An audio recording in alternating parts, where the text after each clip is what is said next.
Okay, so now we're going to tie everything together. So we're going to write a system of linear equations based on a given problem situation. This is probably going to be your hardest thing to do. And then you can find the solution of the linear equations to the system of linear equations based on the given problem situation. Okay, but probably the toughest thing is writing the system of linear equations. That seems to be the toughest thing, but after you think about it for a little bit, it may work out just fine.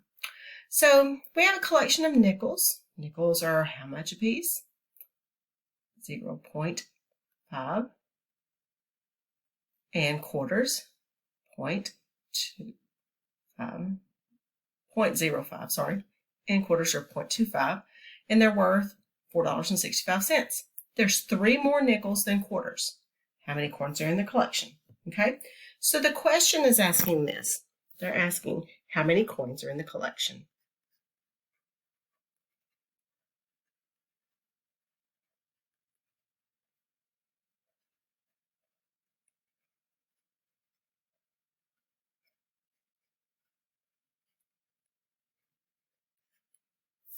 All right.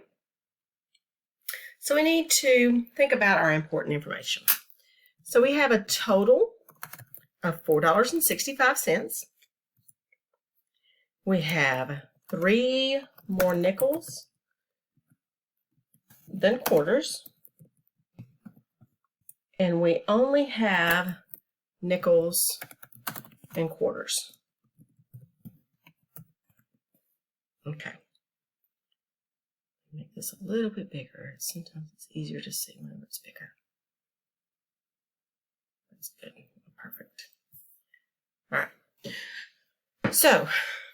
right. So using that important information, we're talking about money. All right. So if we talk about money, we know that we have $4.65, right? Okay. We know that $4.65 is made up of nickels, which are worth 0.05 cents each, plus quarters, which are 0.25 cents each. And so there's our quarters. Okay. All right. And then it says we have 3 more nickels than quarters. Okay. 3 more nickels than quarters. That means my nickels, I'm going to have more nickels than I do quarters. That means I have however many quarters plus 3 more nickels. 3 more nickels than quarters. However many quarters, I have 3 more nickels than that. Okay? Does that make sense if I have to write it like that? Sometimes you have to write them backwards. All right. So this is your amount of coins. And this is your money. This is what we're talking about as far as money is concerned. Okay. See why I say it's a little difficult to write? It's this one right here that is the one that gets you right there. All right. So we have written our system of equations. All I'm doing is taking the same information over here and I'm rewriting it. 4.65 equals 0.05 n plus 0.25 q. And then 3 plus q equals n. All right. Now we have Lensol that we can use for that. So let's go over to our calculator. I need a new calculator page. All right, menu, algebra. I want to solve systems of linear equations. So I have 2 equations. My variables are not x and y. What are they? They are n, comma, q. I'm changing those, okay? You want to change those because you want to know how many nickels and how many quarters you have. All right, so you change that. Now you're going to plug in exactly what you have right here. So I have 4.65 equals 0.05 n plus 0.25 Q on the top. On the bottom, I'm going to write 3 plus Q equals N, and then hit enter. Well, I have 18 what? Okay, so my solution, let's do it like this. I have 18, 15, right? All right, remember that it was in the form of N, comma, Q. So that means I have 18 nickels. If a question ever asks you this, it may ask you how many nickels there are, it may ask you how many quarters. 15 quarters. I have a total of, because the question asks how many coins are in the collection.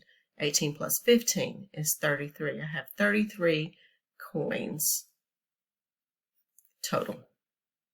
Okay. That one wasn't too bad, was it? All right, let's move on. All right, the next one says the Band Booster Club is selling coffee and hot chocolate at soccer games. Both drinks are sold in the same paper cup. They sold $272 worth of hot drinks and used a total of 275 cups at the last game.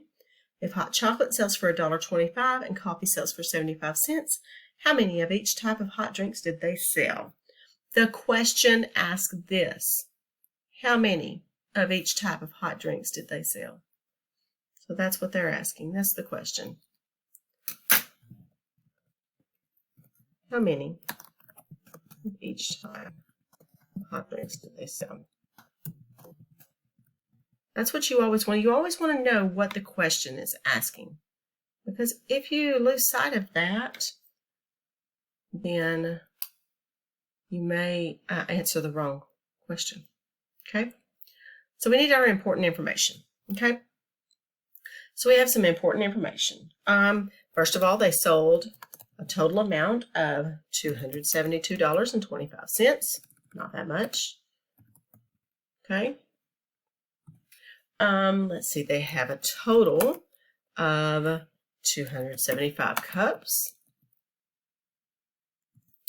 Hot chocolate sells for $1.25 a cup. We're going to label that H. We're going to say that's H.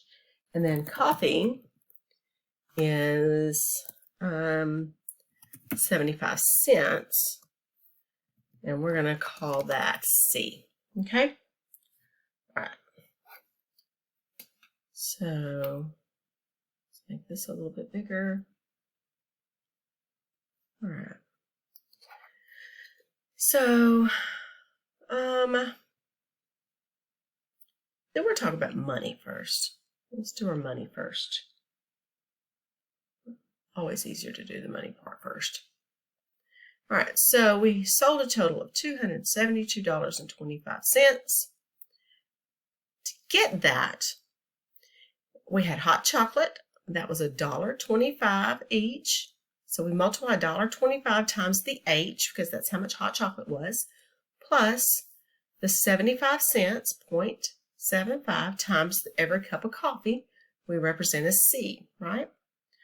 Okay, and then we had a total number of cups. So we have to take care of the number of cups.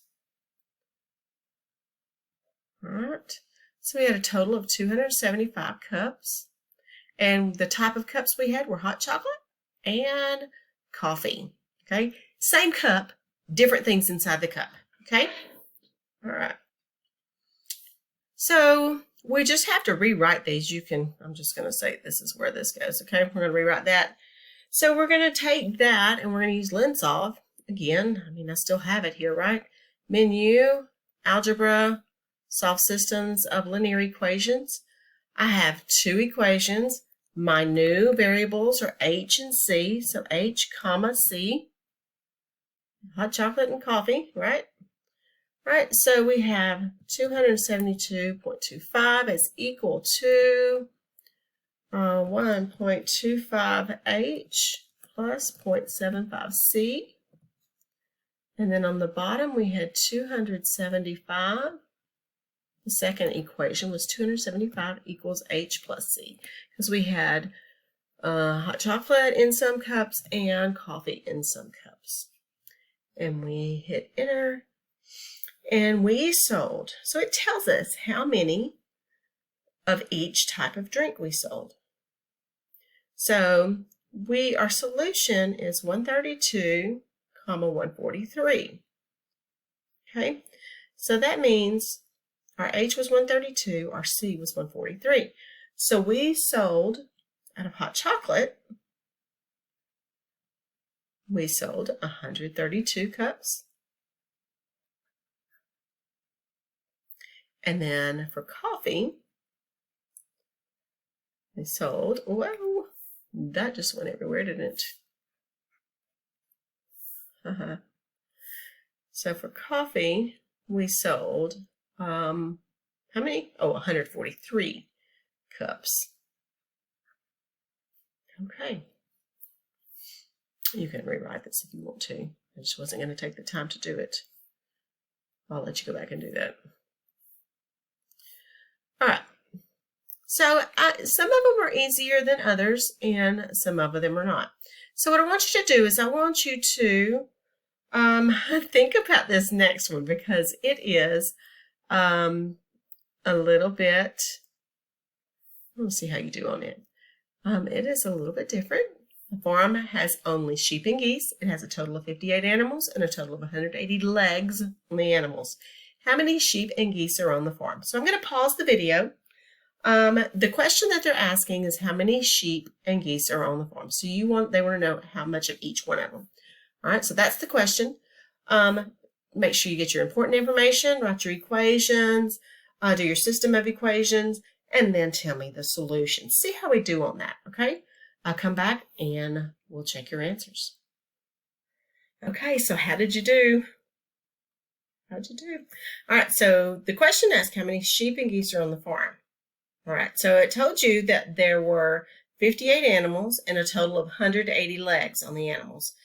And it only had sheep and geese. You have to know that there's 4 legs on sheep and 2 legs on geese. All right, so your equations would be, you had 50, you would break it down by animals and legs. You had one equation for animals and one equation for legs. So you had 58 total animals, so S would be for your sheep and G for your geese. Then legs, you had 180 total legs. So you had 4 legs for every sheep and 2 legs for every goose. All right, so that's your system of equations. So then you can use LENSOLVE to find the solution. And so when you do, you figure out that you have 32 sheep, because it coincides with the S here, and then 26 geese. Hopefully you did pretty well. If not, pause it and see where you might have gone wrong. But I love these because they're kind of a puzzle. So you're going to have some practice problems for your Canvas assignment, so pay close attention to those. And so I will see you soon. All right, have a great day.